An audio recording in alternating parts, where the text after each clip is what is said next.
You're listening to the Truth Frequency Radio Network. No hate, no hype, no fear. This is the Truth Frequency Radio Network. We are TFR. Truth Frequency Radio. Welcome, everybody. I'm your host, Zen Garcia. This is Secrets Revealed, and I thank you for taking the time to join us this evening. I have as guest with me author, inventor, and radio show host, and all around. Brooks, are you hearing? I have my. Okay, it actually cleared up. I apologize. There was a screeching something, but anyways, I appreciate you taking the time to join us. You're a man of many talents, and so I'm looking forward to discoursing with you over the release of your new series of books, as well as for those that are familiar with all the other hosts, that you also do a show here on TFR. And so if you would kind of speak about your shows, your books, and also the invention of, the different inventions that you're involved in. Your is it EV1, the truck that, it's non-gas. I can't remember exactly, but if you'll talk about all these things, and then we can go into some of the details of your projects and your efforts and endeavors. Sure. Where would you like to start? That's enough to cover a whole hour, right there. Oh yeah, I'm sure. Actually, each portion would probably be enough to cover a different show, but just give out your, where people can go to find your shows. I believe you're on Sundays, right? Is that correct? And yeah, I'm on Sundays 8 to 11 Eastern, 5 to 8 Pacific. We've been a 3-hour program for about 12 years now, and I've been on coast to coast. Listen to me. I've been on Truth Frequency for almost 2.5 years, so I've really, really enjoyed being home at Truth Frequency Radio Network with you guys. Mm-hmm. And my main website is x2radio.com, or the short version is x2-radio.com. Or if you forget that, just, you can put X Squared Radio in Google and it'll come right up. Excellent. And if you would also talk a little bit about your books, your this ongoing series that you're working on, and the premise, the background story of it, and your goals for bringing it out to the public. Sure. I wrote. I was actually on Coast to Coast in early 2011, and I was talking about the series of books that my co-author and I had written called The Arc of Millions of Years, which is a 2,000-page quad that talks about the origin and destiny of the Earth, where it came from, how it was formed, all the ancient traditions of how they related to the Earth, the planet itself. Many of the civilizations going way back, even to current civilizations, assign a spiritual quality to the Earth, as well as the physical qualities of the rock and metal and water that actually make up the planet. And it's also curious as to how it's laid out in the book of Genesis, the fact that anybody who reads it right off will see that there are two creations in the book of Genesis, a physical one and a spiritual one. So it goes along with that line as well. And a producer called me after I was on the program and said, "Hey, I really like the premise of the books, and it sounds really exciting, although it's nonfiction. Have you ever thought about writing a screenplay?" And I said, "Well, no, not really. I'm a scientist. I've never written a screenplay before." He said, "You're a smart guy. You can figure it out. Here's the software that you buy." So I bought the software, and it came in. I learned how to use it, and I sat down and started writing. And 6 months later, I finished the screenplay, and I sent it to him. And he called me 3 days later. He said, "Congratulations, you just wrote a big screen movie." But that's a nice compliment, but everyone who's in the movie industry knows that from the time the screenplay is written to the time that a movie can actually be hitting the screen is about 8 to 10 years. Right. A TV series can be done a lot faster than that. Much of it is digital, maybe 3 to 5 years. But in any case, it was a nice accomplishment. I kind of laid it aside. That was 2011. So fast forward to 2015, and I get this passion that I need to turn the screenplay into a book. So I went back, I read the screenplay again, I got the flavor for the characters that I had created and the fact that I was telling a true story with fictional characters. And I started writing. So the first book came out rather quickly. It was actually published in February of this year. And I went on Coast to Coast again. I talked about the book, and it went up to be an Amazon bestseller right away. Nice. So that was my 8th one, or actually my 7th bestseller. So the story continues, and I wrote the second book. I had planned on finishing it in December of this year, but I actually finished it in June. It just flowed out, almost a chapter a day. It was really unbelievable. By the time I got through editing and got my cover designed and got it up, it was June. And that 400-page book is doing really well on Amazon as well. So I have stayed in the chair, and I'm about a quarter of the way through volume 3, the final volume in the trilogy. And what this story does is it takes a dozen characters that the reader really becomes involved with through the story of how planet Earth, is getting ready to come apart, just like it was put together. A spiritual part and a physical part are now coming apart, and the spiritual part is going back to its origin through the rift in the Milky Way galaxy. Very interesting. And in looking at the different books and the characters and the storyline, it seems to also align with the background story as far as the biblical narrative and the conspiratorial side, and I guess you're unifying the underlying truth of all of these things and presenting and bringing forth this as a trilogy. Yeah, one of the exciting things about writing this trilogy is that there is no shortage of actual, real, true history. Right. Cataclysms, espionage, subterfuge, assassinations, murders, banking scandals, all this stuff pertains and ties into this ancient evil intelligence that has lived on the earth since the days of Noah, since before the days of Noah. And of course, you and I know they're called Nephilim, but the general public, the general movie-going public, has never heard the word Nephilim before. You've never seen a movie with Nephilim in it before, unless you saw the last Star Wars movie.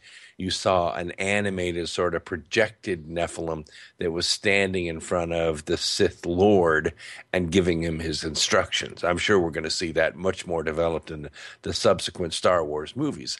But the Nephilim in this book is Semyaza, right out of the Old Testament. Mm-hmm. I give him personality. I give him lines. He's working behind the scenes with evil generals to complete his plan to capture all the souls of mankind. So Bearth is the first in the trilogy? They're all called Bearth, but then the subtitle is what makes them different. The first one's called Two Earths, One Race for Time. Okay. The second one is called The Grand Division, which is also a concept in the Bible. And the last one is called The Gathering. And I used the Jewish word le'olam, which means for worlds. Excellent. Okay. I know also that in the premise of the story, that like in some of the work that I do, you are presenting the division of good and evil as played out between the enmity between these two different bloodlines and seed lines. And so, can you talk about, like, do you begin with the war in heaven, how you are developing the story into what plays out here on the earth?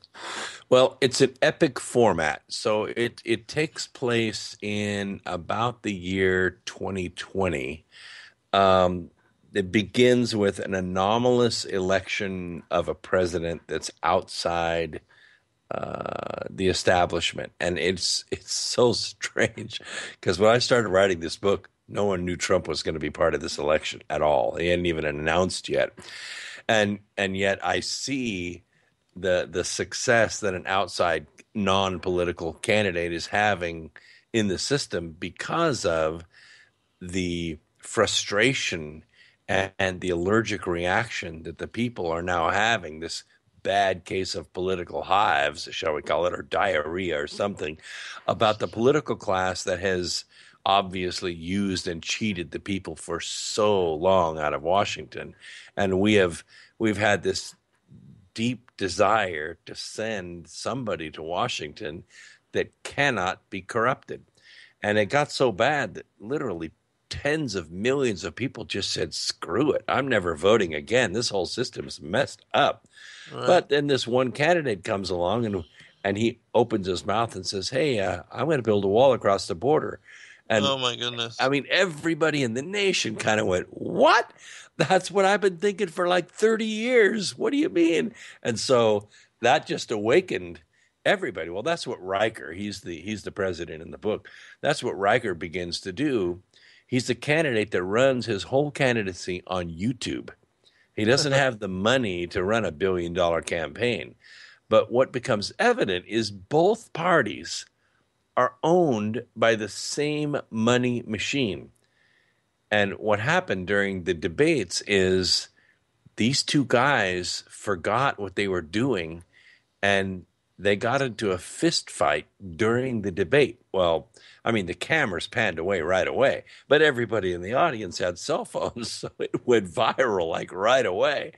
And what the world found out was, hey, this whole system's rigged. These two guys are actors. It wouldn't matter which one we voted for. We'd still get the same load of crap. So they all shifted toward Riker, and Riker mysteriously, out of the blue, becomes this massive write-in candidate, and he wins. Well, that triggers a lot of things in the secret societies. One of the secret societies actually makes up a sect inside not only our Secret Service, but all the presidential guards in the whole world, because there's a prophecy that in the last days, a leader will come that's not from the reign of the judges. In other words, he'll be outside the system. And Riker fulfills that prophecy. So they begin to feed him ancient information from the scriptures about what's going to happen to the planet. And that's how we begin to introduce this seed that is generated, as you say in your books, from the enmity that was placed in the Garden of Eden to separate the seed of Lucifer from the seed of Adam. And a lot of people, I would say 99.9% of Christians miss that in the scriptures. They don't understand what that means. But great intellects like yourself pick up on this and write about it, and bam, it makes so much sense. Everything falls into place once you know the truth. Absolutely. I think it's one of the most critical components for unlocking so much that remains hidden within the scriptures. And, as I sent you in my fourth book and having sent that one to you, there's so much source references from so many myriad sources that different books, and both canonical and extra biblical, that support this as premise. And then when you do have the understanding and then read again the different scriptures, so much comes to life that otherwise, in my opinion, doesn't make complete sense. I mean, Well, sure, you it's can not just understand it, but opinion, you know. When right, these scriptures are gathered up, these manuscripts are gathered up by the men who are going to decide what it is we get to read, and right, they have them. Let's say they have them typeset or they have them copied for posterity and distribution to the people. They clearly, absolutely removed things from the scriptures that took away from their narrative, took away from their absolutely, ability to control the people for not just centuries, millennia. right, Millennia, they controlled the people with these ideas. Now, they couldn't remove it completely because then we wouldn't have any scriptures at all. But what they did is they removed key yes, pieces so that we would not put the pieces together. But they forgot about one thing, Zen. We are ourselves divine beings and we yes, are capable of revelation. right. Right, absolutely. Yes, and we all have that direct connecting link to the spirit, and as long as we seek out and are really interested in discovering truth, then it is revealed in the ways that, especially with our being, in my opinion, in the end of days, the being the fig tree generation, that so much is now being brought to light. But can you tell me about, because we've done show before and I have interviewed you somewhat on this particular topic, but can you talk about when it was kind of what that you first were, brought to and accepted, embraced this as discernment, and in doing so, because I know I receive a lot of flack for, talking about it and teaching about it and writing about it. How your listeners, or if you do discuss this in any way, I know you are now sharing this in your books, but how people have responded to you in now that you have and embraced this as discernment, in sharing that as revelation with others. That's a really good question. I would say that the responses have been varied. I Hmm. got a couple of people that wrote really bad reviews on Amazon, like, "Oh, this guy is just bashing Islam." So I read a third of the book and I couldn't stand it, so I deleted the book. And I gotta respect that. I gotta respect that. I had other people say, "Oh, he's just bashing Obama," and I don't want to. I don't want to read any further.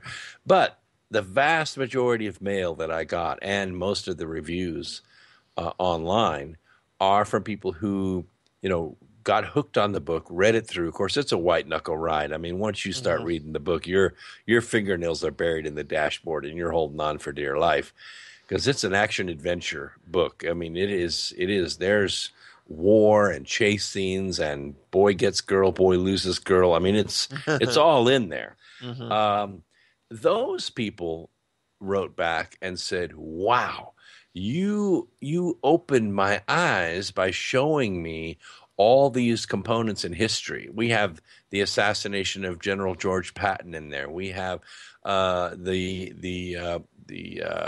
Gulf oil spill in the Gulf of Mexico and the moving of billions of dollars by these huge banker magnates. We have ancient wars in there, and we explain the motivation behind the wars and the rise and fall and rise again of Islam as, selling itself as a religion of peace, but also is trying to spread itself by the sword." And we clearly, in the book, I clearly outline that, yes, humans are capable of great love, and 98% of the people in most societies are very loving and merciful and charitable and wouldn't take something that doesn't belong to them if it was the last thing available on the shelf. We're just good people and we love each other deeply and we care about the poor and the needy and the education of everyone. And we really want to do great things and good things with each other and for each other. But there is also another faction that is born with a hatred from the womb that Yeah, is inexplicable. right. And it doesn't matter if you take that baby away at birth and put it in a home where it's loved and raised, in freedom and democracy.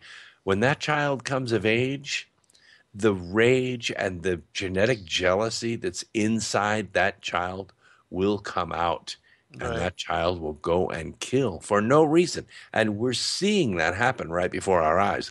We don't understand second and third generation Americans, immigrants being born in this country and all of a sudden going and shooting up a nightclub or shooting up a place. We don't understand that. It's because we don't understand the nature of the spirit that has taken that body. Yes, yes. Very well said. And that was the thing that was really amazing to me and helped me to understand the prevalence of evil in our world, was to finally come to the realization that we're not all the same, that humanity is not just one people, and that whereas most of us do have love and compassion for one another and only wish to extend goodwill and fellowship and kindness and concern to everyone everywhere, and trying to share the life, liberty, and the pursuit of happiness with everyone, there is a faction, a group that remains hidden and that works behind the scenes from the shadows, and that has nothing but angst and hatred and rape, pillage, and plunder in mind, and wants nothing to do with sharing kindness and assisting others in accomplishing good things and in living normal and beautiful and loving lives, and creating space for nurturance and the growth and evolution of children and in positive manner, that they want to dominate and they want to control and they want to create scenarios for further centralization of wealth, power, and the raping of resources and the manipulation of money and people and countries and agenda and direction, and that they do not worship the same God as us, and that they have an agenda that is completely different and unnatural to those of us that are quote unquote normal, as far as being the seed of Adam and the children of promise, the children of righteousness. And well, the scriptures are full of examples of this, and I don't mean just the Bible. There's also extra biblical sources that are full of it too. yes, We had Cain, who was the firstborn, and Abel, even though they were born very close to one another. The Bible says they might even have been twins, but it is possible for twins to be impregnated by different sperm. yes, So what we basically had was Cain, who was the result of Lucifer's seduction of Eve in the garden. yes, And then you have Abel, which is Eve's effort at reconciling things with Adam and not losing him as she's going to be kicked out of the Garden of Eden. right, And a lot of people miss that discussion. They don't understand that discussion. They don't even know why that discussion took place. But by the Right. time you get out of Genesis, you're introduced to 5 different races of beings, none of whom are from Earth. They're all brought here by the Creator. The Creator makes this wonderful planet with all the plants and all the animals on it, and he puts Adam on it, puts him in the Garden of Eden. Adam lives the entire 7th day, entire 6th day by himself. He names all the animals, he roams the garden, he tends the garden, and at the end of this, right before the end of the 6th day, the gods have a discussion and say, is it right for man to be alone? And they said, well, it's not right for man to be alone. So they said, well, let's go down and make a helpmeet for him. Let's make a breedable female for him. And so they go down, take his rib, obviously go through advanced genetics to develop a compatible breedable female, taking the XX genes from his bone marrow and creating a female. Now, you don't just create a female from this. You have to create an egg, and you have to develop it, and you have to place it in the womb of a female, and has to gestate and be born and grow to maturity, and then she is brought back to the earth and given to Adam. Adam has had a whole series of conversations and commandments given to him by God. Eve never got those commandments. Right. When she arrived in the garden, Adam sort of filled her in on the rules of his garden. But then the entire seventh day, they go without supervision. They have no one to talk to. They have the entire garden to themselves and all the animals. And I mean, you can only have so many conversations if you really haven't had life experience. So they wander separately.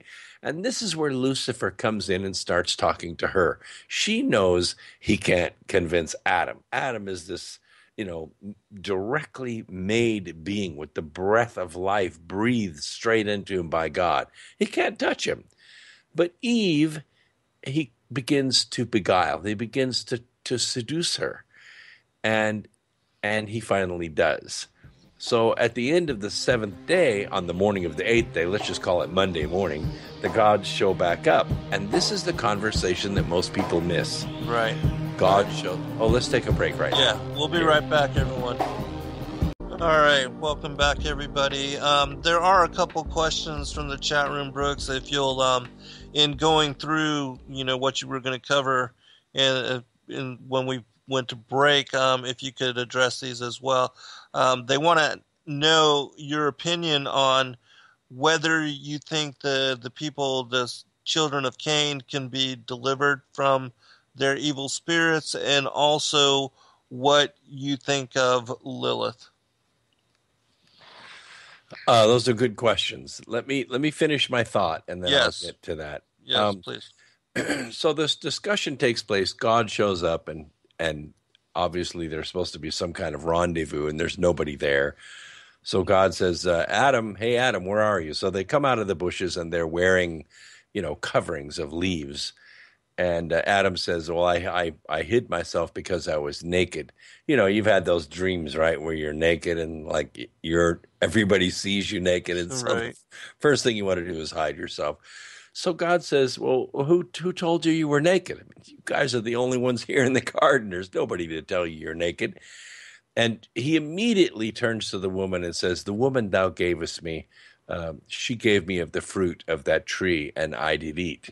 And of course, God immediately turns to her and says, Eve, what is this thou hast done? And she says, well, the serpent beguiled me, and I did eat. And so he calls out Lucifer. Lucifer, what have you been doing here? And he says, and this is important, he says, I have been doing the same thing that has been done on other worlds, giving of the fruit of the knowledge of good and evil to them. And God gets mad at him. He says, because you've done this, I'm going to curse you. You're going to go on your belly, and dust thou shalt eat all the days of thy life. Well, Lucifer, retorts right back. If you curse me for doing the same thing that has been done on other worlds, then I'm going to take the spirits that follow me, and they're going to take the bodies that you've made for Adam and Eve. And God does this most important thing. He says, I will put enmity between thee and the seed of the woman. You shall have power to bruise his heel, but he shall have power to crush thy head. In other words, the choice is ours personally. And so God then kicks Lucifer out of the garden. Eve subsequently gives birth to Cain and Abel. And we all know the story. The oldest son kills the younger son, right, out of jealousy, because his sacrifices are being accepted by God and Cain's are not. And so God comes to confront Cain, and of course Cain can't hide the fact that he's buried his brother out in the field somewhere, and realizes he's going to be killed. But God doesn't kill him. And this is the confusing thing to me.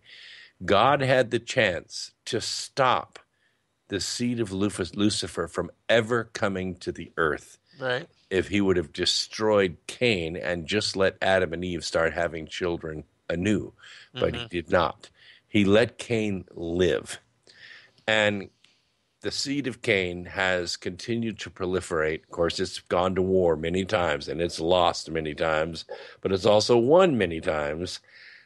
And, every nation on earth, including the United States, we've been at war with them a couple of times and we've defeated them, and now they're back. Now, the question from the chat room was, does the seed of Cain have the ability to be redeemed? And the answer is yes. And here's why I say that. Because these days, there's very little pure seed of Cain left. Right. It doesn't matter. I mean, it doesn't matter if you have a small percentage of the seed of Adam in your bloodstream. You have the ability to house a spirit of God in God's image. However, you can be raised in an environment where you're only around that kind of hatred. You learn that kind of prejudice. We do see by the thousands, maybe by the hundreds of thousands, we see people who renounce Islam and become saved. And so this is a pure example of this. But what we also see are individuals that are raised in the best environments, even the United States. And when they come of age, the first thing they do is revert back. Right. The scripture's full of this, where the eldest son has been cheated out of his inheritance. Yes. We see Cain and Abel, Esau and Jacob. In the Book of Mormon, we have Laman and Nephi. I mean, they battle back and forth for centuries, for millennia through the scriptures. And now we're seeing the results of that. We're seeing the seed of Cain rise up again and literally invade other countries who are helpless to stop them. In fact, their leaders might be working with the Nephilim to enable the invasion of their own countries. Yes. And when the time is right, that seed is going to arm itself and they're going to slay the people inside those nations. A lot of people ask me the question, why? I mean, why would God allow this to happen? And the answer is the same throughout the scriptures. When the more part of the people choose wickedness, then cometh destruction. Well, how does that destruction come? Throughout the scriptures, God allows their enemies to infiltrate them and deliver judgment on them. Exactly. And that's what's happening. Yes, you're absolutely right. And as far as, the question of why did God not punish Cain immediately, or why didn't he just prevent Lucifer from fathering his own seed? In my opinion, if you study the parable of the sower and the kingdom and the wheat and the tares in Matthew chapter 13, the answer is given there. And again, it has to do with the enmity between the seed of the woman and the seed of the serpent. In verse 28, he says, He said unto them, An enemy hath done this. The servant said unto him, Wilt thou then that we go and gather them up? Speaking about the tares. Right. But he said, Nay, lest while ye gather up the tares, ye root up also the wheat with them. Let both grow together until the harvest. And in the time of the harvest, I will say to the reapers, Gather ye together first the tares, and bind them in bundles to burn them, but gather the wheat into my barn. And so basically the duality of this world, he's given us free will choice to determine whether we are to serve good or evil. And so all of that, Cain and Lucifer's seed, the enmity between the seed of the woman and the seed of the serpent, would have continuance and be allowed to play out until the time of the end, when Yeshua comes again for second coming, and that will be the harvest, and then the war will then be ended. But until then, the wheat and the tares are allowed to grow up together, and that's why, as far as the very beginning, because certainly he could have stopped all of this and prevented, but he wants to give us all free will choice. And I think another reason for doing so is to show us, as angels incarnated into flesh form, that if we were to be given free will, and if we were to follow in the like in the footsteps of Lucifer in seeking service to self, that this is the kind of world we would create. And this is why we need God to rule over creation and to rule over, as far as an eternity which can be created in harmony and benevolence and directed and guided by him, because given free will to do as we wish, do as thou wilt, being the whole law according to Aleister Crowley. This is the kind of world that we would create: the chaos, the insanity, the duplicitous nature of the good and the evil that we see prevalent all around us. And so this is lesson for us as to why we do need God to rule over creation. Otherwise, this is the insanity that we would create over and over. Right, exactly. And this is kind of what I've cracked open in the books, the fact that we as a free people want to say, we like the rule of law. We like to have laws. We like to have the same thing apply to everybody. But that is not what has happened. What has happened is a ruling class has infiltrated our agencies, departments, bureaus, and administrations. Yes. And they use the law to rule. Now, that's not the rule of law. That's the rule by law. They rule other people by those laws, but they don't live by those laws themselves. And we're seeing this probably now for the first time, the biggest contrast I've ever seen between two presidential candidates. One candidate has obviously used the system. They have fleeced the system. They've only signed the back of paychecks their entire life, never created anything, and yet have become billionaires off of public money and is selling influence inside the system. The other candidate signs the front of the paycheck and pays people, hires people, built entire skylines. And if I were him, Zen, I would say, you all can have this mess. I'm going to retire with my grandkids. I've got $15 billion. I've got 400 businesses that are paid for and another 100 that are developing. I am going to spend time with my kids and watch them further develop their lives, and you all can have it. Right. I would not do what he is doing. That's one of the reasons why, and I've not known personally on an intimate basis Donald Trump for 30 years, but I've known of him for 30 years, and I've communicated with him off and on for the last 5 years, just because of the nature of my business. In fact, I just got back from Chicago early this week. I can tell you that I have a lifetime pattern of this man working 100 hours a week, his entire life, as a builder, as a developer, as a business builder, as a celebrity. And the other candidate, I'm not even going to mention her name, has left a trail of bodies, Yes, and theft and subterfuge and lies. So what kind of person would follow a candidate like that? Look at the speakers. Look at the people in the audience. Look at the way they cheated the other candidates out of their campaigns. Look at the way they blocked out the seats and didn't allow the delegates to even sit down in the convention because they knew that they would disrupt the coronation of the current candidate. It has been a trick, a sham from the very beginning. And hopefully the people's eyes will be open. But I will tell you, I am doubtful. I think the more part of the people has chosen wickedness.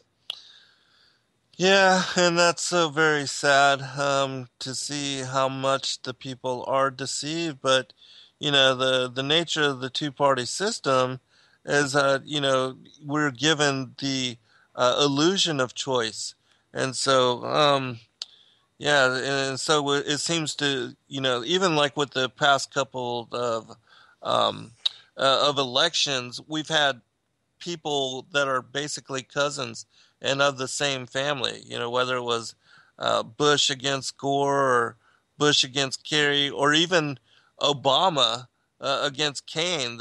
Even Obama is of that particular bloodline and that lineage. And that's another thing that people don't realize is that, um, as far as most elections, that we are given this illusion of choice, but basically we're dominated either way. And that really, with the electronic voting machines and no verified paper ballot or anything, I mean, they can install whoever they want to, and so It it's a is sad thing. possible. I mean, like most elections are, plus or minus 5%. So Mm, it's easy to manipulate an election. It's easy to count the ballots using the Skytl software, which is owned by a foreign entity, where all of the voting machines, the Diebold voting machines, upload their results, and they're tallied and then sent to the state and then national results. And we've already seen lots of demonstrations where those machines are fooled live. I mean, we've watched it on hmm YouTube. You just go Google it, you'll see for yourself. The machines can easily be fooled. right. But that's an election where it's within 3 to 5%. You get an election that's 20% apart, and you can't fool it. Yeah, yeah, yeah. It doesn't work. Right. It's just too overwhelming, huh? I think that's where we are. I Yeah. think, and my prediction, and I've said this on my radio program, we're going to see a 48 state election. Mr. Trump is going to win 48 states. It'll be one of the biggest landslides in U.S. history. And it's the first time, in my opinion, that we're going to send a blue-collar guy. Yeah, he's a blue-collar billionaire. But we're going to send him to Washington, and he's going to walk into that city. And what we want him to do is say, boys, this racket you all have been running for the last 80 years is over. hmm Well, I would love to see that. You definitely have more confidence in the whole process than I do, but I would love that. I would love somebody to, not toe the line and bow down to, just being a puppet on a string and basically being a salesman for the elite. But question from the chat room for you, Brooks: are all the past presidents related to each other? Or most of them, as No, he is. they all are. All the past presidents are related of the bloodline of John, King John, who was a Yes. wicked king. And I have to tell you, also, my ancestors were at the table and in 1215 signed the Magna Carta, forcing King John to allow a council of the vassals of the sub royalty, let's call them, to pass things democratically. Now, if you go back and look at the Magna Carta, it wasn't all that inspiring of a document, but it had the main components of the Declaration of Independence in it. And what they really wanted to do was overcome the divine right of King John. Right. Well, King John was a very prolific, very long-lived, and very ruthless leader, and his bloodline survived. And every single president, all the way, except for Martin Van Buren, who was a foreigner, he actually was not a U.S. citizen, and Barack Obama, I mean, not Barack Obama, but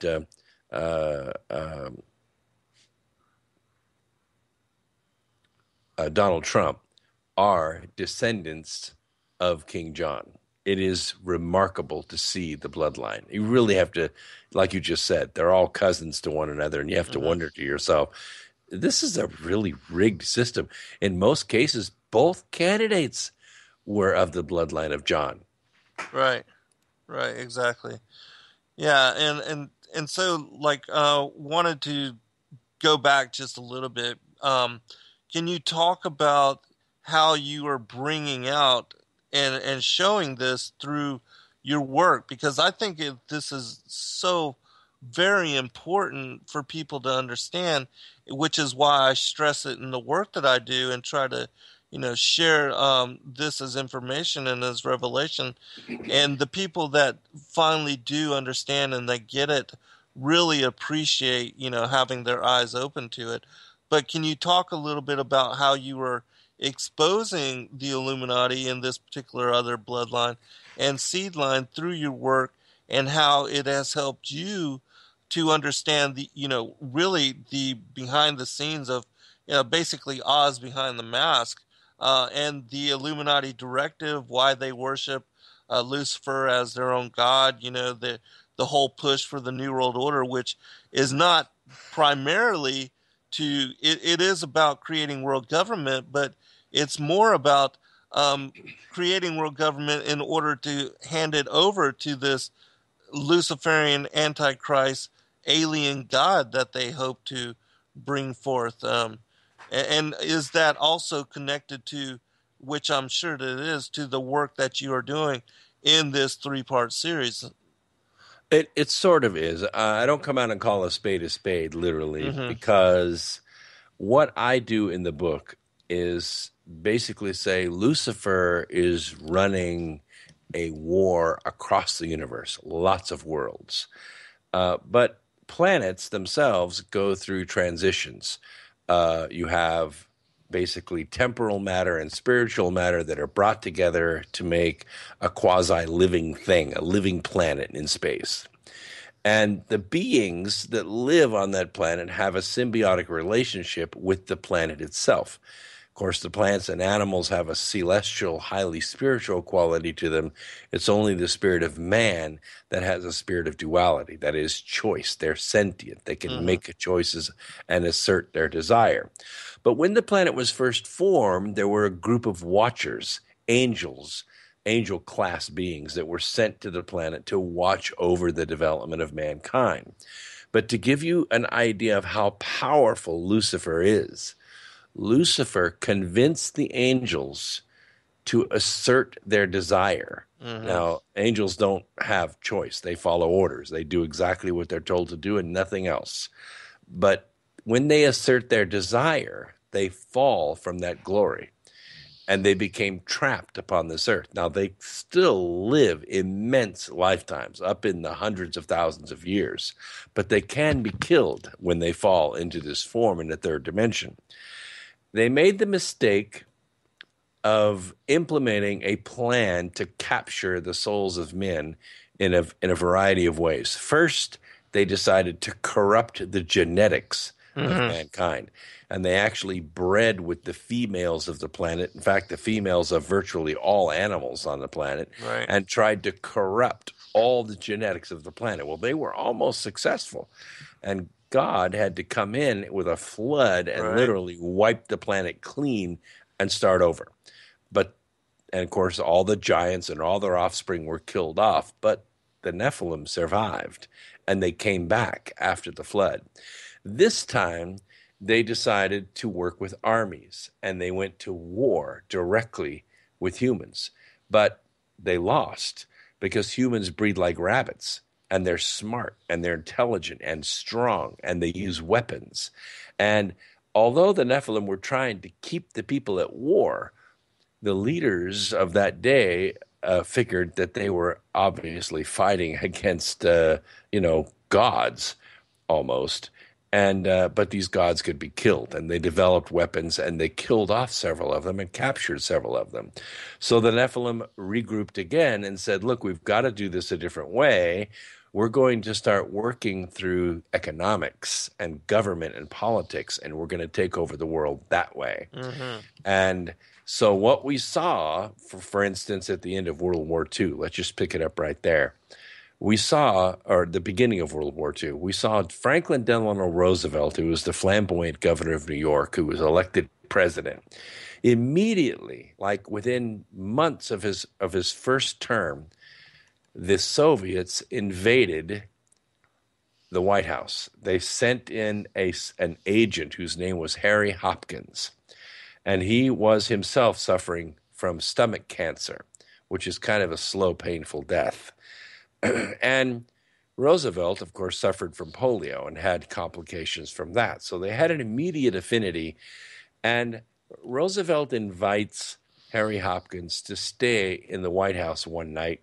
And Harry doesn't leave the White House for 3.5 years. During that period, he becomes the co-president. As Roosevelt's health begins to get worse and worse and worse, and he becomes completely wheelchair bound, He fights World War II for Roosevelt. He leads the Axis powers and the Allied powers back and forth with a goal of letting the Soviets take over half of Europe. In fact, when the Allied powers were so successful, even though he redirected them to the most heavily fortified edge of France, Normandy, and made them fight their way all the way to Berlin, they still got there 60 days ahead of schedule before the Soviets were ready. If they would have pushed into Berlin, they would have eviscerated the Soviets. They would have been done because they had no supply line whatsoever. They'd been living off the land all the way to Berlin. But Harry Hopkins ordered the Allied forces through Eisenhower and Patton and others to stop outside of Berlin and wait for 60 days while the Soviets completed the takeover of Eastern Europe. And then they sent them in. And after the war was over, a lot of people don't realize this either, the Soviets opened up all the prisoner of war camps that the Germans had our soldiers and British soldiers in, but they didn't free them. They took them into slave camps of their own and worked them until they died. Oh, my gosh. Eisenhower knew about it. Patton knew about it. And Patton was going to expose it to the public, and they assassinated him. And I cover the assassination word for word in the book. This is the history that people learn inside the book. And what's happening here is this Nephilim, Semyaza, is running things from behind the scenes. He's not going to war directly with the humans. He's using tactics and strategies to move money and to tempt leaders and to bribe people. And with Roosevelt's presidency, he begins to form what is called the agency government deep inside our own government. Wow, excellent. All right, we'll be right back, everyone, for second hour. Buddy, for second hour, I'm your host, Zen Garcia. This is Secrets Revealed, and I have as guest with me Brooks Agnew. Brooks, fascinating the story about Patton, and it seems to me to go back to the letter as far as Albert Pike's vision for why the Freemasonic, the Scottish Rite Freemasons, and the mafia through Giuseppe Mazzini, why they needed to work together in order to foment 3 global wars as pretext to establish a world government, that they talked about in all 3 of those wars using controlled opposition as modus operandi in order to perpetuate and to push forth their agenda and to accomplish certain goals. And so I can see that you are exposing this and the inner workings of these factions together to, foment this whole world government, these global wars, the controlled opposition, the creation of minorities, pinning them up against one another, and the whole dog and pony show of elections, central banks. I mean, please continue. Well, it boils down to a main question. Somebody asked me this many years ago. Okay, who are the righteous? And I said, well, that's pretty simple, actually. The righteous are the people who are repenting. It doesn't matter if you're perfect. It matters what direction you're going in. Are you trying to perfect yourself? Are you trying to complete yourself? Are you trying to be better? You do that through repentance, through shedding yourself of sin and weakness, and you try to expand your capacity for love. So what stands in the way of that? Well, you raise a really good question because, the mafia and the Illuminati and the agency government, how it was formed, the people were plunged into poverty in 1929 by the crash of Wall Street.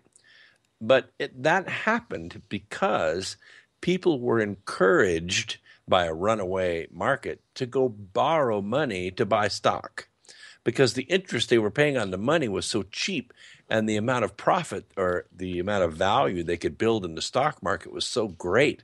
No one could lose, it seemed. So they allowed people to bury themselves into debt to buy paper that they thought was going to be worth millions. They would go from being, a line worker to being, a multimillionaire in just a year or so if they could just let that money ride on the stock market. Well, what happened was that the Illuminati, these powerful financial barons, collapsed the United States money supply. And when that happened, there was no way to recover. People couldn't sell their stock and recover enough money to pay off their debts. So they were plunged into poverty. Now, the interesting thing is that we actually had only about 25% unemployment in the cities. In the rural areas, there was not that much unemployment because it was mostly agrarian. People worked on farms, and it was always work to do on farms. You could even work for food, which a lot of people did. They actually survived quite well. But in the cities, we had about 25% unemployment. And the interesting thing is that here we are again in the 21st century, and we're at 23% unemployment. Only it's worse, Zen, because it's not just the cities, it's also the rural areas. So in this economy that we have right now, this Obama economy is worse than what we had during the Depression. Mm-hmm. Able to do now that we weren't able to do then is electronically print money. And that's how we're staying afloat in the system.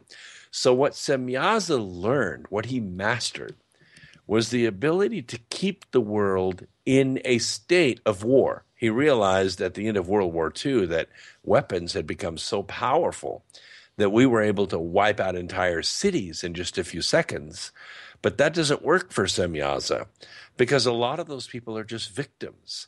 They're not going to capture those souls. Those souls are going to go straight to heaven. They were all good people. Right. What he tries to do now is not have wars, but have continuous battle. And right now, there are 54 countries that are in a state of war. They're not going to win because they're not using weapons of mass destruction, but what they are able to do is form up sides so that one side hates the other side. Anytime we send a soldier to war, the first thing we have to do is take that innocent boy, that innocent high school boy, and we have to break him. We break him down, and then we build him back up into a killer, someone that can dehumanize his enemy and shoot him full of holes. And when he gets home, Semyaza is not done with him because he's going to have nightmares. And 25 of these people are going to kill themselves every day because of how we have destroyed their souls. Semyaza wins. He wins when we are in a state of war. And so that's exactly the world that he has created. And at the end of World War II, and also at the end of the Cold War, when Reagan won the Cold War, we did not see a mass exodus of Russian and Soviet spies from Washington, D.C. Right. They stayed. They buried themselves deep inside those agencies. And from 1933, which is when the agency government was first formed, till 2016, here we are 83 years later, that government has become so powerful. They assess all the taxes. They write all the laws. They take all the police actions. They decide what we can do and what we cannot do, and we, the people, have zero representation in that government. He has created a tyrannical government that runs these United States, and there's nothing the people can do about it. Right, right. Let me ask you this. Do you have incorporated into the story like an event like 9/11, the way that they were able to catalyze the world for this war on and of terror, and basically to invade whatever countries they wanted to, whether it was for to secure the drug trade, the oil, or these ancient alien artifacts. I mean, there's so many ulterior motives and underlying reasons for the wars to have happened. But what is sad, because you were talking about also, the way that it has affected our veterans, those that wanted to fight against the terror that they saw on that day, not realizing that much of it was being perpetuated and allowed to happen by certain shadowy factions within our own government, and these controlling elitist powers, not understanding how all that played out. Many of them joined the armed forces because they wanted to serve country and to you know support their families and to protect them and to go to war against our enemies, and yet they were deceived into fighting wars of aggression against peoples that had nothing to do with the events that they saw played out as far as 9/11, and that kind of realization has destroyed so many of them, and especially with the kind of things that they were forced and told to do while in those countries, which and so like the whole thing with the torture and all that took place. And a lot of people are devastated by these kind of realizations, and so I just wanted to know if you had that also playing out within the well, story. at the risk of giving out a spoiler, I will say yes. There are a couple of major subplots inside the book that have to do with that. I mean, look at how our world changed almost Right. 15 years ago. Right. In August of 2001, I was still flying, and I could go to the airport, run up to the gate, and walk right on the airplane with my Right. ticket. Yeah, totally. And my family could go with me right up to the door of the airplane. Everything changed in the following month.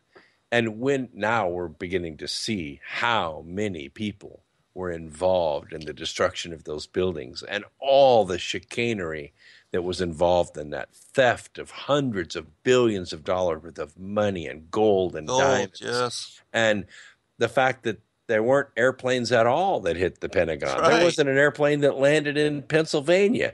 And if there was an airplane that hit the World Trade Center, it darn sure didn't have enough energy in it to burn that building down. Right.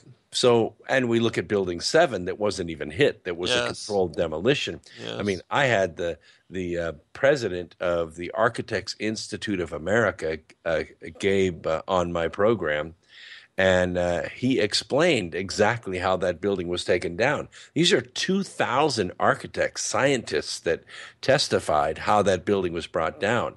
And now we have highly redacted 28 pages that comes out that shows how involved our government and other governments of the world were in that attack. Yes. But put all that aside. Here's President Bush standing on top of the rubble with his arm around a fireman, and he takes the bullhorn and he says, "I hear you. The whole world hears you." And at that moment, he changed the world. He changed the whole world, every airport, every country. He started the war on terror right there on that pile of rubble. Mm-hmm. All he would have had to have done was have said, "This is a terrible tragedy. The people that perpetrated it are all dead. Let's sweep up the mess, rebuild these buildings, and go about our lives. Nobody is going to change the way we are America." But he didn't do that. What he did is he ginned up the patriotic spirit of our country, and we went and committed $1 trillion worth of atrocities around the world. That fed right into the hands of Semyaza, and that's at the core of the wickedness in this book. Yes, because it's almost unfathomable to go back and to look at the events of those days and to realize the repercussions and how far the world has changed. It's also my opinion that that event and the scenarios connected to it, that is what has really pushed us into the end of days, almost like they say tribulation is 7 years, but it seems to me that was the moment, the defining moment, which pushed us into this just this era of police state, the whole Patriot Act. Well, you bring up a good point. You bring up a really good point. Let me just throw this in really quick. America or a country like America is not described in the scriptures. There is no experimentation in liberty and freedom and living, under God's rights. There's no country like this in the scriptures. And what I think is we're on an alternate timeline here. The people actually asserted their choice in 1776, and they decided to break away from the reign of kings and try to go to a government of, for, and by the people. There is nothing like it described in any ancient writing. Nothing like this arrives on earth. We changed the world when this country was formed, and Lucifer has been trying to destroy it ever since. Right. Now, you're right. The whole world changed in 2001. It did. But because of shows like yours and mine and others around the world, we have been able to awaken enough people in the last 15 years that we're again asserting our choice. And we're again pulling the world back from the edge of this Luciferian destruction. I feel we are right on the doorstep of a major effort to reject this wickedness from our world. And I think we're going to choose a different future than Armageddon. I most certainly hope so. And I am pushing for that, and I pray for that. I know what it says within the prophecies and the prophetic word, but I'm an optimist, and like you, I would, just like with the way that Nineveh was forgiven, that maybe if we change our attitude, change our ways, expose the evil, make people come to remembrance on what this world is really about and who we are. And then the powers, the principalities, the controllers that are manipulating and ruling from behind the scenes, that we can create, an alternate kind of judgment scenario. Of course we can. Yeah, the choice is ours. That's the whole nature of prophecy. People say to me, "Oh, well, you're trying to say the prophecies of God won't come true?" No. You don't understand prophecy. Prophecy is a conditional prediction. This is what's going to happen if you keep doing this. Well, what if we stop doing that? Right. What if you gave us that future in the scriptures, and we have no doubt that it can come true, absolutely no doubt whatsoever. But you gave us that future in writing ahead of time. So now we have that knowledge. We're empowered with that knowledge. And we can use that knowledge to say to ourselves, I don't like that future. I don't want to march inexorably to the valley of death. I don't want to go to Armageddon. I want a different future. I think this race of mankind can walk away from the abyss. Yeah, we are empowered to do so. That is and I agree with you that we have so much more ability, capacity, and really the power to create miracle in every moment, and that we just don't realize. Being created in the image of God as angelic beings in fallen form.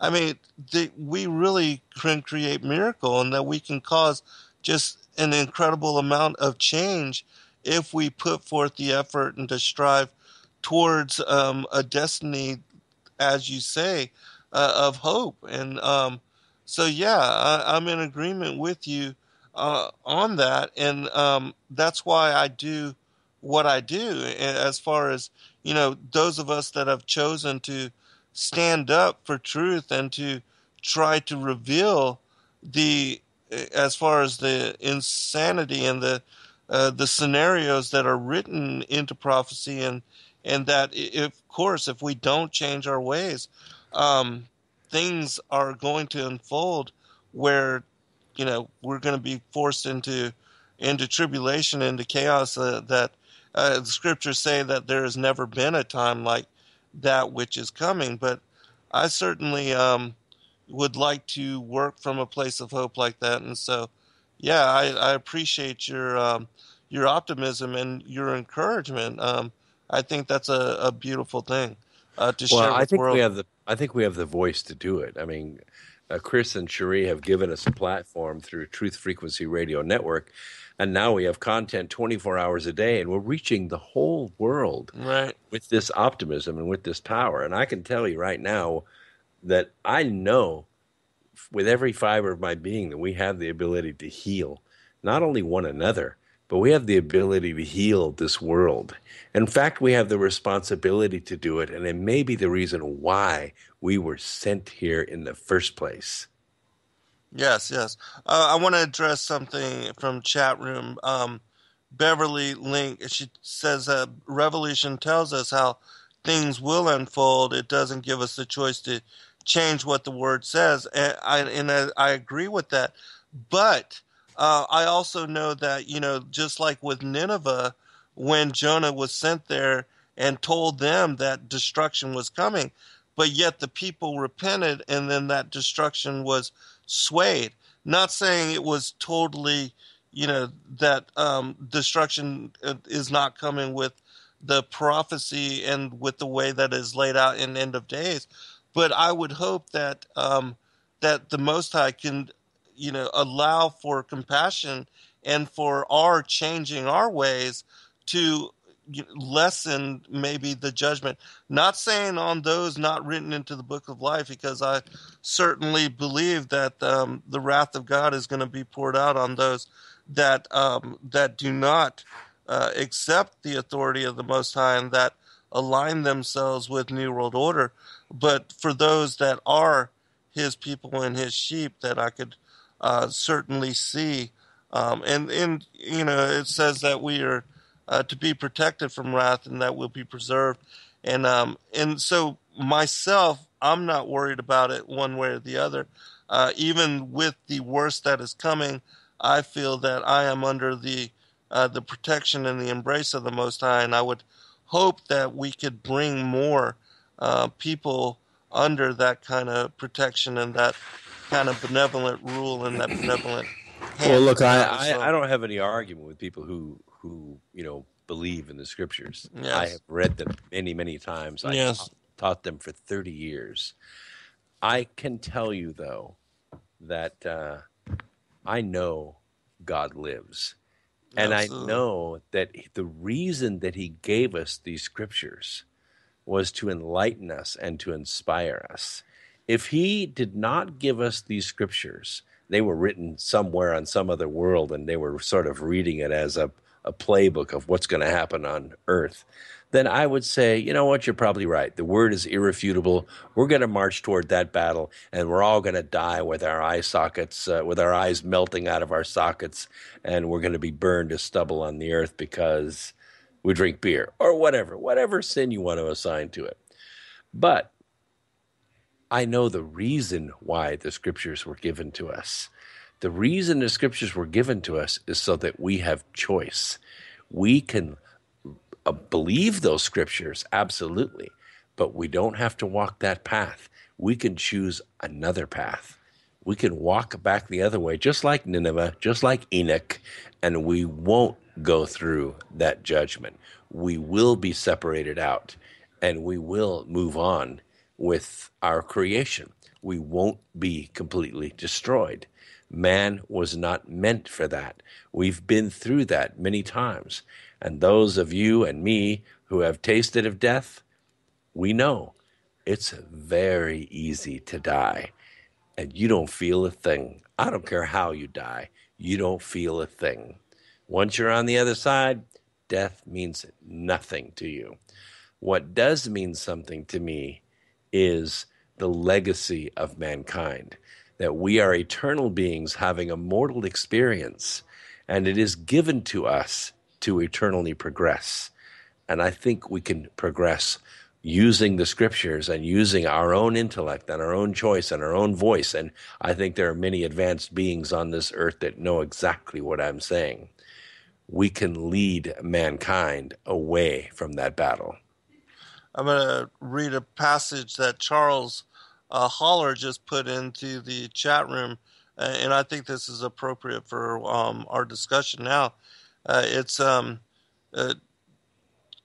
He says, "If my people, which are called by my name, shall humble themselves and pray and seek my face and turn from their wicked ways, then will I hear from heaven and will forgive their sin and will heal their land.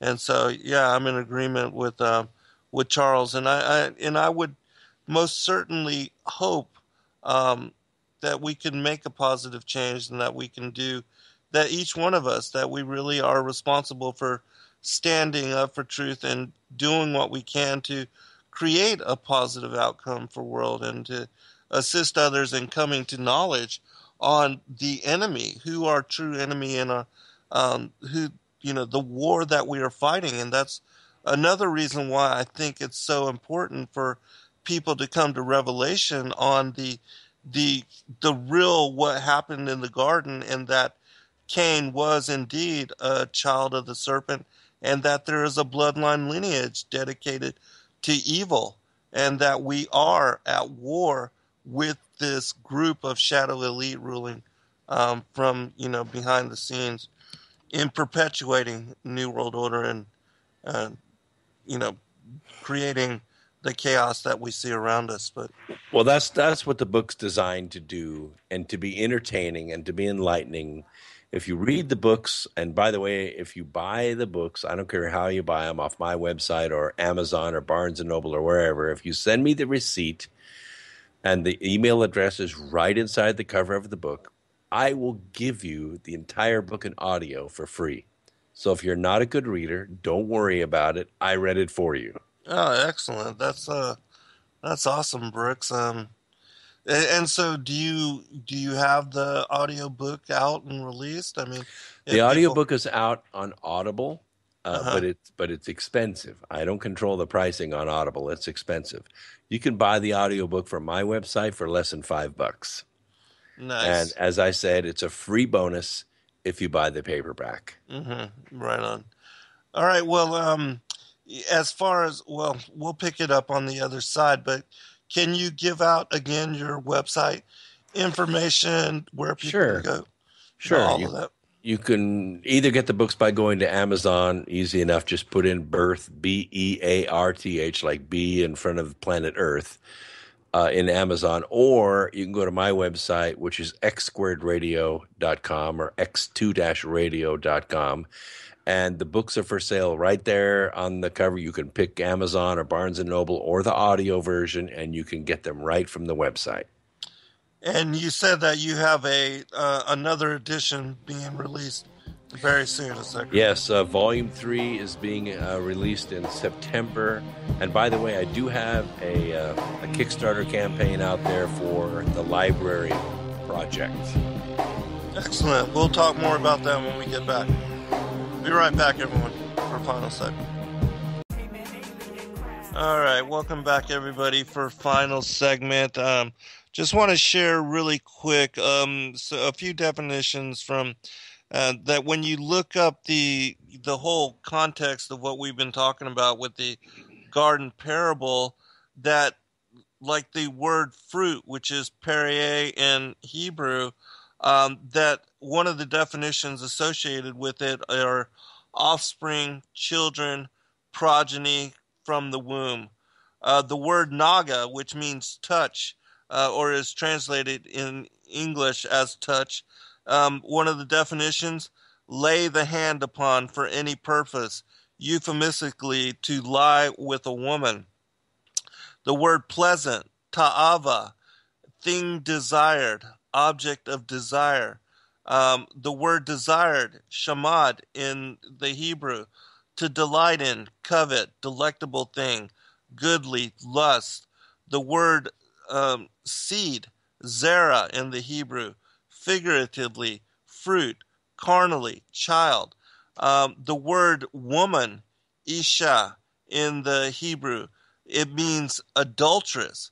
And so all of these words, when you look at what is being spoken of in Genesis chapter 3 with Eve being beguiled by the serpent and eating fruit from the tree of the knowledge of good and evil, the fact that all of those words have connotations which are associated to offspring, bloodlines, lineage, in my mind verifies the fact that the fruit was most certainly not an apple. Brooks? Yeah, that's exactly the way I take it. That there would be no sense at all in Lucifer spending all that time to beguile Eve to eat of the fruit of a figurative of a literal tree. The whole idea was to corrupt the purpose of Eve. You remember when God brought Eve to Adam. Adam had already named all the animals on the earth, which probably took 1,000 years or so. And God brings the woman and asks him, "What will you name her?" And he said, "I'm going to name her Eve." And God says, "Why Eve?" And he says, "Because she is the mother of all living." Right. And God responds to that by saying, "That is correct. She is the mother of all living." So this beguiling of Eve was key to Lucifer's plan to undo God's plan for beings, for his progeny on the earth. Absolutely. And in my opinion, unless Genesis 3 had happened, and just like with what you said, Eve being the mother of all living, she was the mother of both bloodlines, of both lineages. The children of Cain, being Lucifer being the father, what is called the heteropaternal superfecundation, meaning that she gave birth to twins that were from two different fathers. It absolutely, unless you understand the story in this manner, Genesis 6 would have never been able to happen. And the Kebra Nagas, when you read chapter 100, which elaborates in great detail on Genesis chapter 6, it specifically alludes the sons of God as mating with the daughters of Cain. And in my opinion, because they were already hybrid, that is what also made such copulation and the whole thing with Genesis 6 a possibility, in my opinion. Again, Yeah, I think what we find, and we did a tremendous amount of research on this, on the lines of the Nephilim. There were the Nephilim, which were the Watchers, and there were the Nephilim that were giants. But there were all kinds of tribes of the giants as well. There were the Gibberim, there were the Anaks, there was the tribe of Goliath. I mean, there were all kinds of tribes. mm-hmm. Some of them could have progeny. That is to say, they weren't hybrids, they were fertile. But others were hybrids. They were single generation beings, and Right. They became feeble in old age and died. And this is because of the different females that were used as the breeders. The ones that came from the seed of Cain were fertile, but the ones that came from the seed of Adam were not. Or Mm-hmm. the seed of Adam, right? Adam Right. and Lucifer. Right. Yeah, and then the other interesting thing about this whole concept is that when you understand, it makes sense as that this as revelation. It makes sense why it is that all of the patriarchs write in great detail about the lineages, whom begot whom, and why there is that differentiation, even like with Nahor and Abraham, Isaac and Ishmael, Jacob and Esau, Cain and Abel, and who begot whom, and Christ being born of the sons of Adam. And in chapter 3 of Luke, it gives a very detailed description of his lineage, and it begins with Adam and then skips to Seth, because Abel being killed by his half brother, and then Cain not being of Christ's lineage, it makes sense why it goes from Adam and then to Seth, who was created, meaning, and even his name has connotation like replacement, substitute, meaning that he was a replacement for Abel, and why it says in Scripture that he was born in Adam's likeness and in his similitude. And so all of those things, in my mind, only makes sense when you are able to understand the story in this way. And also the whole thing with the giants, the Israelites going into Canaan land and then fighting against these hybrid abominable seed lines, And even with David and Goliath, the Christ and the Pharisees, you know, he said that you are of your father, the devil. He called them a den of vipers. I mean, there's all these serpent connotations and associations to this bloodline, with Lucifer, Satan, being the dragon of Revelation 12 and also the Nakash of Genesis chapter 3. I think you're exactly right. And I try to take the scriptures, whether they're the ones found in the Bible or they're ones found in other traditions, I try to take them literally and not figuratively. So when the scriptures talk about the seed of Lucifer, or when they call someone the seed of Lucifer, they're being literal. We're not talking about, a follower. We're not talking about someone who's, sold on the idea of following Lucifer. No. We're talking about actual descendants of Lucifer through his copulation with Eve in the Garden of Eden, and then through the seed of Cain. Yeah, absolutely. I'm in full agreement. And again, ever since I've been brought to this revelation, it helps me to understand even the nature of the world that we see, and then again, the enemy and the war that is before us, and how these bloodline lineages have been ruling from the shadows, and the New World Order elites being intermarrying amongst themselves, marrying cousins, and keeping their generations pure in this kind of Exactly.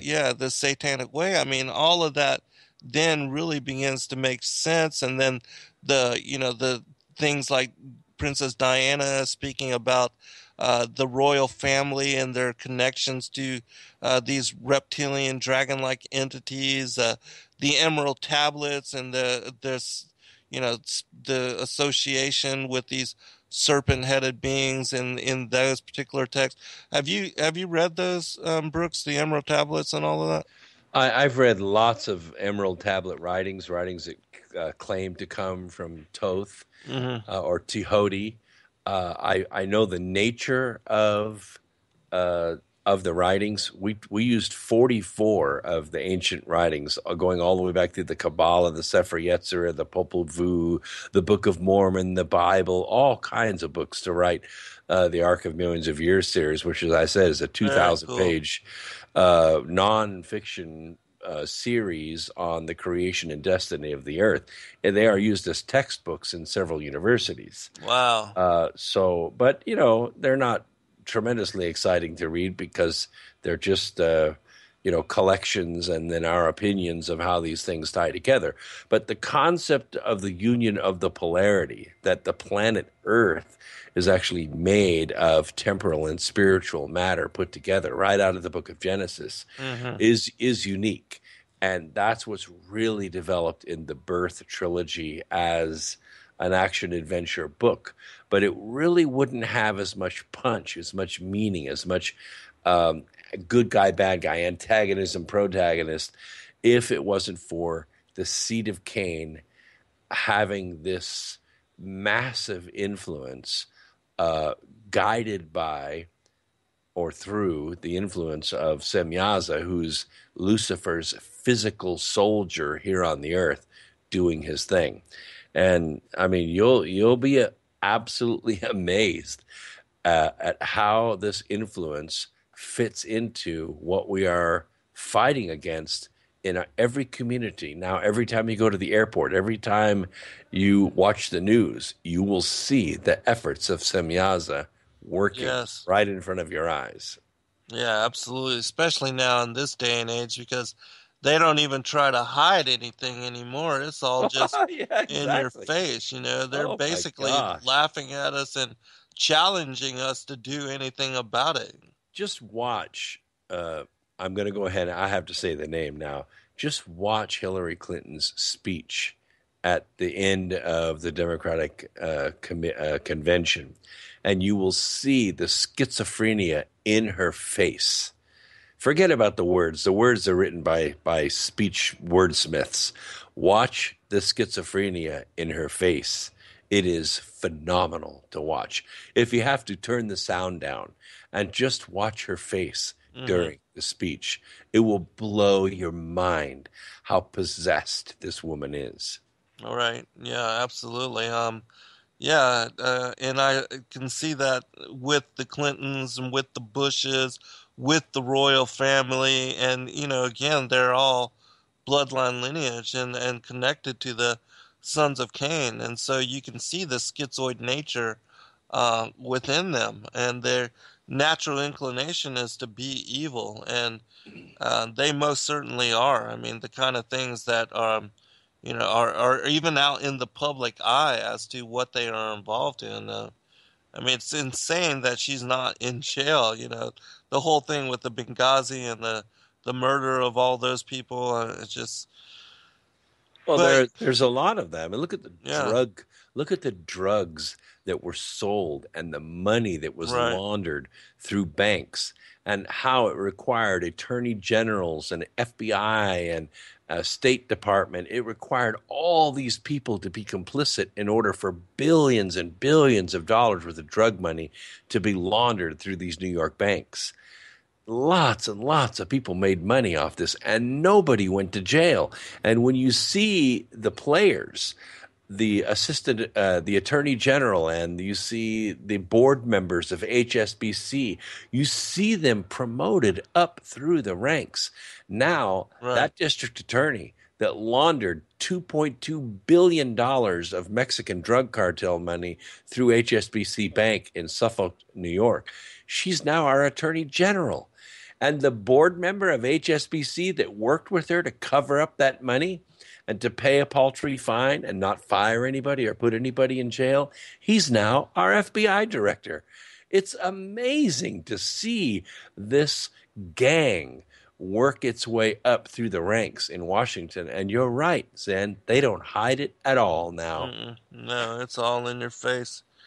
And they're laughing at us and challenging us to do anything about it. And so, well, Brooks, I had a person from the chat room just joined the show, wanted me to ask you again to give out your website contact information, and also, if you would, talk a little bit about what you're involved in with the electric truck and the electric car, and most certainly we're going to have you come on again to speak about your journey, your attempts to go up to the North Pole, and the whole Hollow Earth, and we'll have to do a whole another show to cover those topics. Well, there's a whole nother book in there somewhere in there. Yeah, absolutely. Several probably even. But if you would, please share Well, that again. And on the series, the other series that you mentioned, well, what you said, the Ark of what was Ark of Millions of Years. That's what Noah called his ship. He called his ship the Ark of Millions of Years. And you can either get it through our website or you can get it through Amazon. If you just put my name into Amazon, all the books, all 8 books are there, and you can pick them up there. Or you can go to my website, x2radio.com. If you want to learn about the electric vehicles, well, that's a whole nother show, but I could really go on and on about that. The website is ev-fleet.com, or just put electric pickup truck in Google and it'll come up on the front page. how is that going as far as your efforts in that regard? And are you still working with creating and developing electric vehicles? Sure. Yeah, I started the company in 2006. In 2009, we built our first pickup truck. We actually converted another company's frame. That was okay, but then we developed our own frame from the ground up in 2014, and that's called the Condor, and that's what we're selling on EV Fleet now. That truck, this is a little longer vehicle launch than I'm used to. We've been in this for about 3 years, this launch. We got held up on the advanced airbags because our airbag supplier got caught in a huge recall. So they backed out of the program. We had to find another airbag supplier, and that's delayed us a little bit. But we're coming along, and we expect to hit production in the early spring of 2017. We have over 75,000 orders for the truck, and I think it'll be quite successful. That is awesome. Well, congratulations on on your efforts in that, and I mean, I'm just well impressed. You are truly a renaissance man in all of your gifts and abilities and skills, and I could only wish that more people would empower themselves and come to understanding, that really if we apply ourselves and we persist in our efforts to learn and accomplish things, that any of us can really do just incredible, miraculous things. Well, I believe that too. I believe we all have unlocked potential inside of us, but at a very young age, and I mean like age 10, uh, I decided that I was going to accomplish as much as I possibly could in this lifetime. I became self-aware at a very young age. I was in college while I was still in high school. I had a whole year of college out of the way by the time I graduated high school. I graduated first in my class in the Air Force, first in my class in chemistry at Tennessee Technological University. Graduated in the top 1/10% of math students in the country. So I have always been the guy that blows the top out of the bell curve. Always been a hyperachiever. Hmm. So I figure where much is given, much is expected. And I feel like the companies that I'm involved with, the electric vehicle company, is there to change the world. We Hmm. we can actually displace gas-powered pickup trucks in the inner cities, and there are over 23 million of them on the road in this country, and they can all Right. be replaced with my truck. And Right. it's affordable, it's fast, 0 to 60 in 6 seconds. You can drive it for about $1.50 a day, and it emits no pollution whatsoever. And it's quiet, right? As far as It's you quiet unless you break the tires loose. right. Right. Well, that's fantastic, Brooks. And I am like you in that regard, in that I try to be very productive with my time, and I realize my gifts, and and I try to use them to the best of my ability.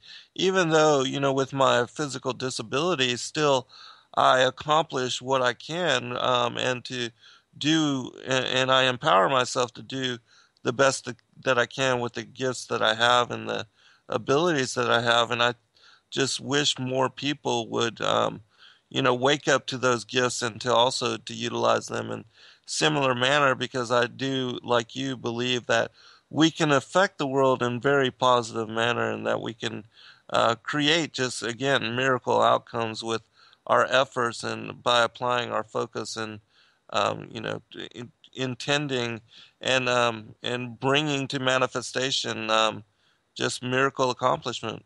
All very powerful words. I mean, my Yeah. motto is everything we do will eventually affect the universe. So do Hmm. it on purpose. Yeah, most certainly. All right. Well, we just got 5 minutes remaining, so I want to give you chance to, just express what you feel is important to you that you want to share with a world listening audience. Just give open the floor for you, brother. Oh my goodness, 5 minutes of open air time. Mm. Uh, well, I strongly believe that inside each of us is a very powerful, very ancient being. Most of us, the vast majority of us, do not remember that existence. We just try as you might, you're not able to put the pieces together. But I, I, I can tell you that as you seek after that ancient knowledge that you already have inside of you, and some of that is some of the things we blame other people for, we already have experience with. Um, you will begin to overcome the earthly boundaries of what you have so far been able to accomplish. And I believe that if you look for the good in other people and help that good to grow, instead of engaging in gossip or prejudging other people, that you can actually save the planet. You will change people around you. And you can feel people like this. You go into an elevator and step in next to somebody. They don't have to say a thing. You can feel it off of them. I encourage everyone listening to Zen Garcia's show tonight to be one of those people. Everyone. The person that hands you, or that in front of whom you pay for your Coke at the convenience store, the person that takes your ticket at the movie theater, everyone. Look for the good in that person and recognize it and help it to grow, because that person wants that part of them recognized. You will change everyone around you. That's what I believe. Yeah, absolutely. And I want to also address some Beverly. She says that we're basically talking New Age concepts here, and I would say yes, they are somewhat New Agey, but they're still truth, and that the Bible also speaks about this with reaping. You reap what you sow.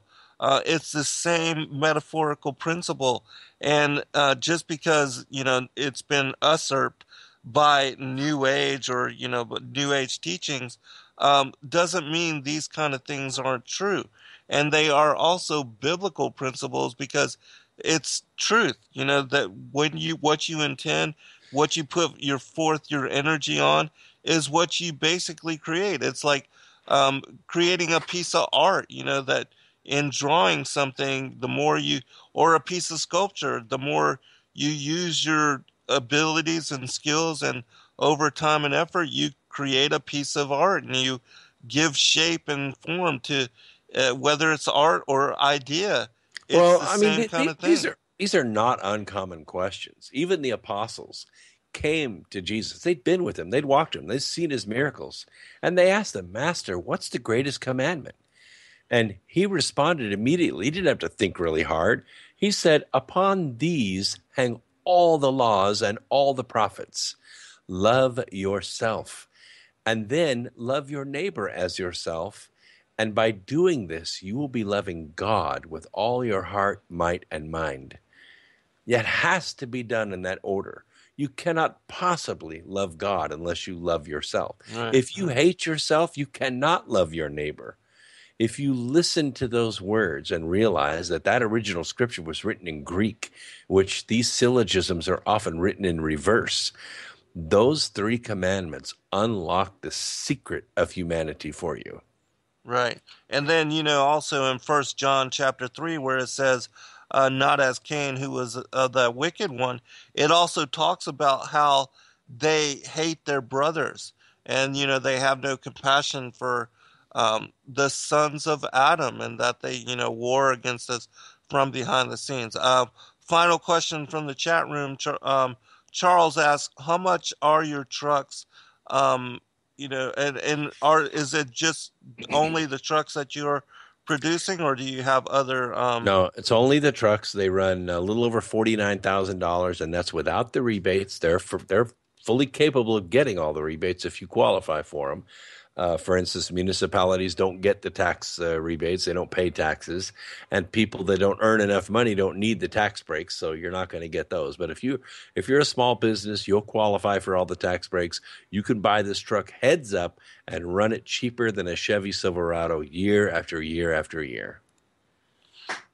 Excellent. And one other thing, as far as the scriptures too, we are to love God and to love ourselves and to love our neighbors as we love God.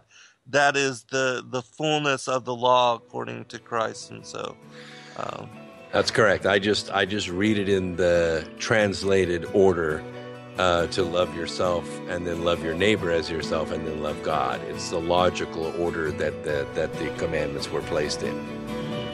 Well, thank you, Brooks, and yeah, definitely we'll have to do another show to where we can talk about the whole North Pole expedition and stuff. And appreciate you, brother.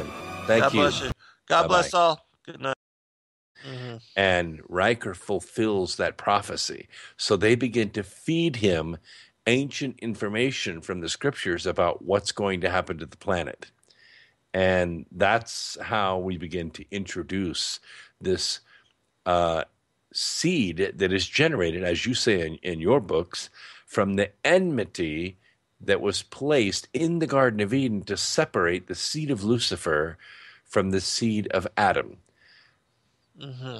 And a lot of people, I would say 99.9% of Christians miss that in the scriptures. They don't understand what that means. But great intellects like yourself pick up on this and write about it, and bam, it makes so much sense. Everything falls into place once you Yes. know the truth. Absolutely. I think it's one of the most critical components for unlocking so much that remains hidden within the scriptures. And, as I sent you in my fourth book and having sent that one to you, there's so much source references from so many myriad sources that different books and both canonical and extra biblical that support this as premise. And then when you do have the understanding and then read again the different scriptures, so much comes to life that otherwise, in my opinion, doesn't make complete sense. I mean, Well, sure, you it's can not just understand it, but opinion, you know. right, When these scriptures are gathered up, these manuscripts are gathered up by the men who are going to decide what it is we get to read, and right, they have them. Let's say they have them typeset or they have them copied for posterity and distribution to the people. They clearly, absolutely removed things from the scriptures that took away from their narrative, took away from their absolutely, ability to control the people for not just centuries, millennia. right, Millennia, they controlled the people with these ideas. Now, they couldn't remove it completely because then we wouldn't have any scriptures at all. But what they did is they removed key yes, pieces so that we would not put the pieces together. But they forgot about one thing, Zen. We are ourselves divine beings and we yes, are capable of revelation. right. Right, absolutely. Yes, and we all have that direct connecting link to the spirit. And as long as we seek out and are really interested in discovering truth, then it is revealed in the ways that, especially with our being, in my opinion, in the end of days, the being the fig tree generation, that so much is now being brought to light. But can you tell me about, because we've done show before and I have interviewed you somewhat on this particular topic, but can you talk about when it was kind of what that you first were, brought to and accept? Called the Arc of Millions of Years, which is a 2,000 page quad that talks about the origin and destiny of the earth, where it came from, how it was formed, all the ancient traditions of how they related to the earth, the planet itself. Many of the civilizations going way back, even to current civilizations, assign a spiritual quality to the earth, as well as the physical qualities of the rock and metal and water that actually make up the planet. And it's also curious as to how it's laid out in the book of Genesis. The fact that anybody who reads it right off will see that there are two creations in the book of Genesis, a physical one and a Yes. spiritual one. So it goes along with that line as well.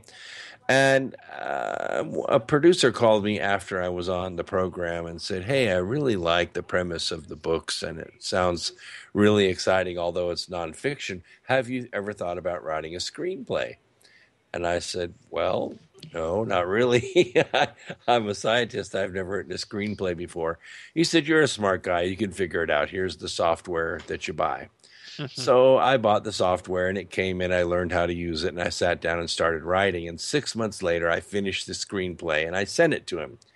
And he called me 3 days later. He said, "Congratulations, you just wrote a big screen movie."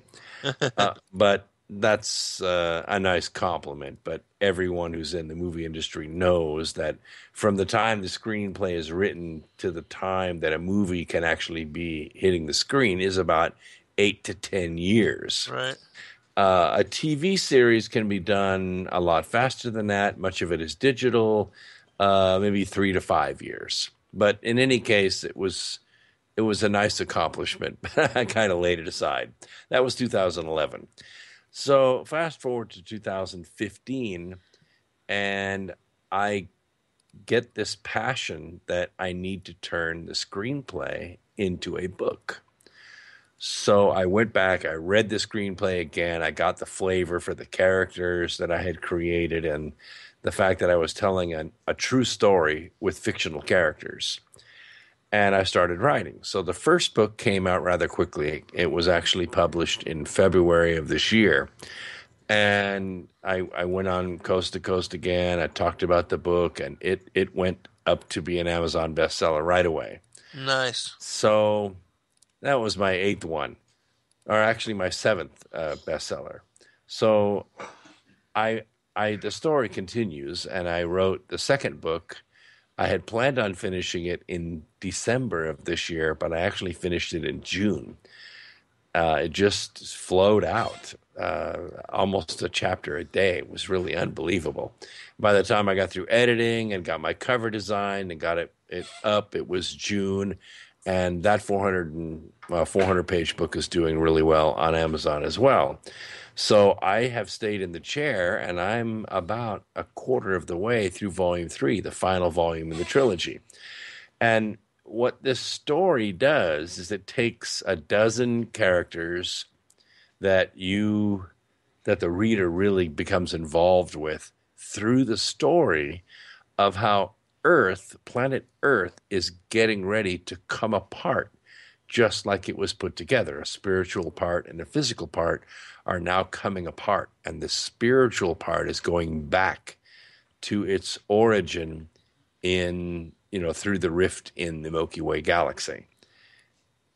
Very interesting.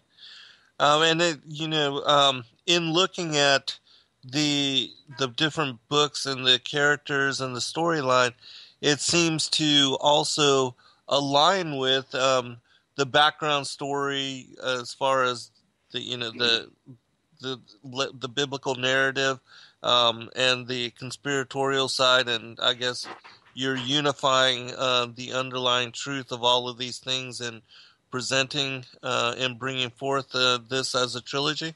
Yeah, one of the exciting things about writing this trilogy is that there is no shortage of actual, real, true history. Right. Cataclysms, espionage, subterfuge, assassinations, murders, banking scandals, all this stuff pertains and ties into this ancient evil intelligence that has lived on the earth since the days of Noah, since before the days of Noah. And of course, you and I know they're called Nephilim, but the general public, the general movie-going public, has never heard the word Nephilim before. You've never seen a movie with Nephilim in it before, unless you saw the last Star Wars movie. You saw an animated sort of projected Nephilim that was standing in front of the Sith Lord and giving him his instructions. I'm sure we're going to see that much more developed in the subsequent Star Wars movies. But the Nephilim in this book is Semyaza, right out of the Old Testament. Mm-hmm. I give him personality. I give him lines. He's working behind the scenes with evil generals to complete his plan to capture all the souls of mankind. So Bearth is the first in the trilogy? They're all called Bearth, but then the subtitle is what makes them different. The first one's called Two Earths, One Race for Time. Okay. The second one is called The Grand Division, which is also a concept in the Bible. And the last one is called The Gathering. And I used the Jewish word le'olam, which means for worlds. Excellent. Okay. I know also that in the premise of the story that, like in some of the work that I do, you are presenting the division of... You're listening to the Truth Frequency Radio Network. No hate, no hype, no fear. This is the Truth Frequency Radio Network. We are TFR. Truth Frequency Radio. Welcome, everybody. I'm your host, Zen Garcia. This is Secrets Revealed, and I thank you for taking the time to join us this evening. I have as guest with me author, inventor, and radio show host, and all around. Brooks, are you hearing?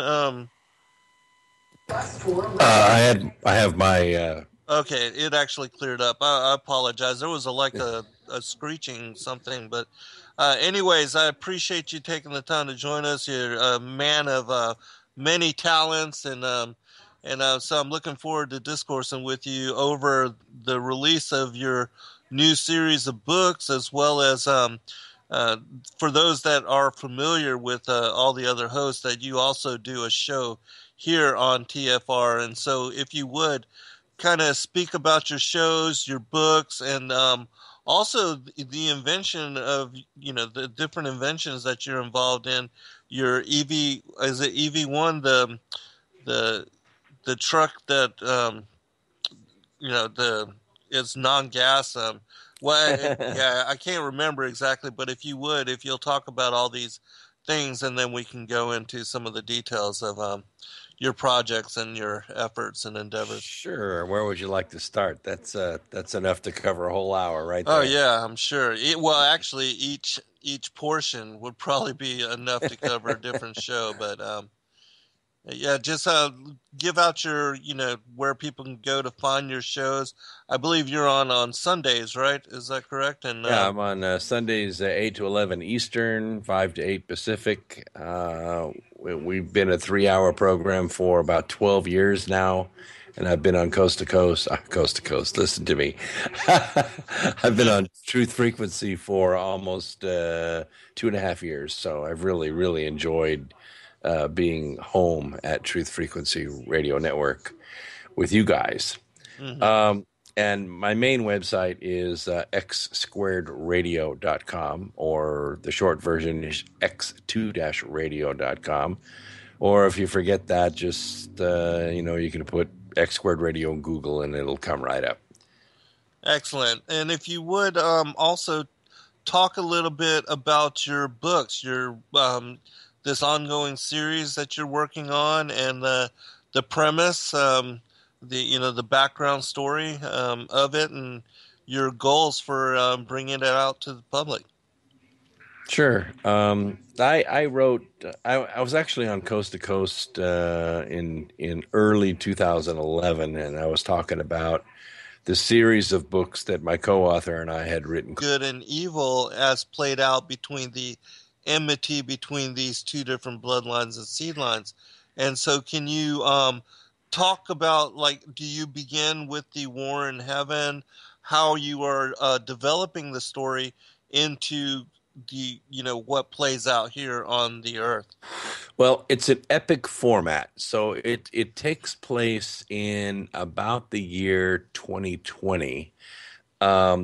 It begins with an anomalous election of a president that's outside the establishment, and it's so strange because when I started writing this book, no one knew Trump was going to be part of this election at all. He hadn't even announced yet, and yet I see the success that an outside non-political candidate is having in the system because of the frustration and the allergic reaction that the people are now having, this bad case of political hives, shall we call it, or diarrhea or something, about the political class that has obviously used and cheated the people for so long out of Washington.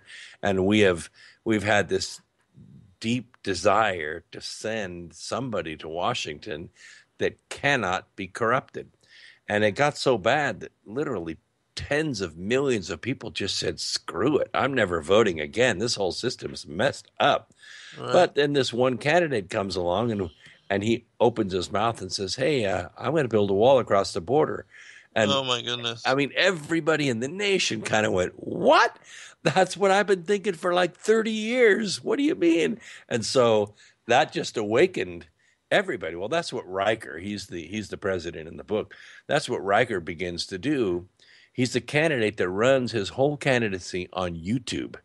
He doesn't have the money to run $1 billion campaign. But what becomes evident is both parties are owned by the same money machine. And what happened during the debates is these two guys forgot what they were doing, and they got into a fist fight during the debate. Well, I mean, the cameras panned away right away, but everybody in the audience had cell phones, so it went viral like right away. And what the world found out was, hey, this whole system's rigged. These two guys are actors. It wouldn't matter which one we voted for. We'd still get the same load of crap. So they all shifted toward Riker, and Riker mysteriously, out of the blue, becomes this massive write-in candidate, and he wins. Well, that triggers a lot of things in the secret societies. One of the secret societies actually makes up a sect inside not only our Secret Service, but all the presidential guards in the whole world, because there's a prophecy that in the last days, a leader will come that's not from the reign of the judges. In other words, he'll be outside the system.